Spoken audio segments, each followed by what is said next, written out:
अख्तरुल ईमान साहब ने ख़त लिखा है, फिर अख्तरुल ईमान साहब ने यहाँ के लीडर ऑफ अपोजिशन को लेटर लिखा है।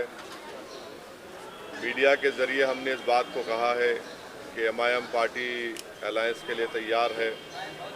और फिर अख्तरुल ईमान साहब ने अपने आखिरी ख़त में ये भी कहा है कि हमको अब 6 सीट दे दीजिए। अब ये उनको फैसला करना है, ये नहीं करेंगे तो बिहार की जनता ये देख लेगी कि कौन बीजेपी को कामयाब कराना चाहता है या कौन बीजेपी को रोकना चाहता है। तो अब ये फैसला बिहार की आवाम पर है। हम तो अपनी जिम्मेदारी को निभा चुके हैं। कल कोई या हमसे ना कहे कि आपने बातचीत नहीं की, आपने फुला नहीं किया। तो हमने तो अपनी तरफ से पूरी कोशिश की और जनता के सामने, आवाम के सामने हमने इस बात को रख दिया। सर, बिहार में कितनी सीटों पर पार्टी चुनाव लड़ेगी? जब लिस्ट जारी होगी तो आपको पता चल जाएगा। सर एक आई लव मोहम्मद कहने पर जो है पूरा बवाल है, उस पर क्या कहेंगे सर? देखिए, ये शुरू हुआ था कानपुर में।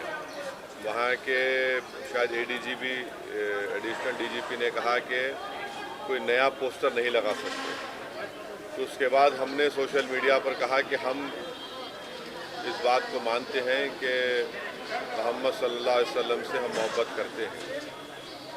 हर मुसलमान मोहम्मद सल्लल्लाहु अलैहि वसल्लम से मोहब्बत करता है इसलिए कि उसके ईमान का हिस्सा है।